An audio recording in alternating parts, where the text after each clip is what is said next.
Remember to subscribe to our YouTube channel at NDN Nigeria.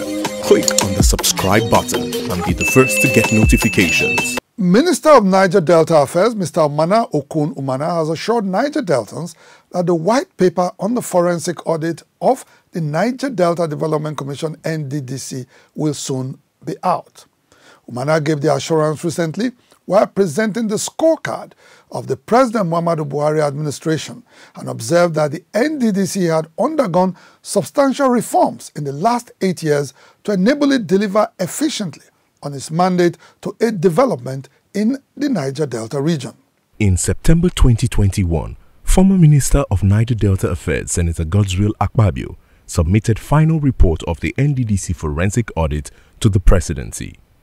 As indicated in the report, no fewer than 13,777 Nddc projects awarded between 2001 and 2019 had been seriously compromised.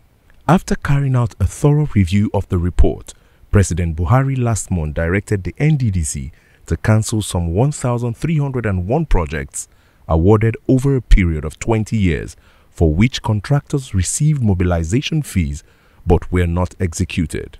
The Nddc had subsequently directed erring contractors to make refunds on all unexecuted projects. While presenting the scorecard of President Buhari on the development of Nigeria's oil belt, Minister of Niger Delta Affairs, Mr. Okon Umana, assured Niger Deltans that white paper on the Nddc forensic audit report would soon be out. Reports have been reviewed.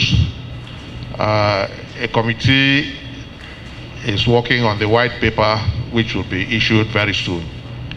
But even as that is going on, Mr. President had also directed that some aspects will not wait until the white paper is issued. So the forensic audit report is being implemented in phases.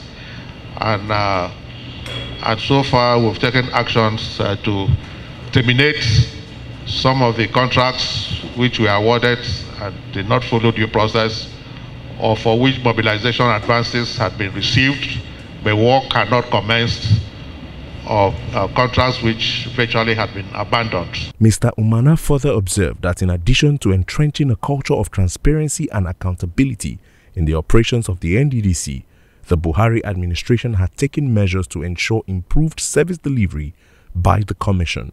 The Honorable Minister noted that one of such measures was the harmonization of development policies of the Nddc and its supervisory ministry, the Ministry of Niger Delta Affairs. There was a plan prepared by the Ministry of Niger Delta Affairs, another one by the Niger Delta Development Commission. So we've taken steps to harmonize that plan so that we can have one holistic plan to guide development in the region. While reviewing final report of the forensic audit, Mr. President had directed the Nddc to identify and complete key projects initiated to aid development in the Niger Delta, which had been abandoned for many years. After carrying out a panoply of reforms, President Buhari last month named a new Nddc board led by Loretta Onochie as chairman. Members of the incoming board recently appeared before the National Assembly for screening. Upon confirmation, the board will get off on the right foot in the transformation of largely backward communities in the Niger Delta. Inside the Niger Delta,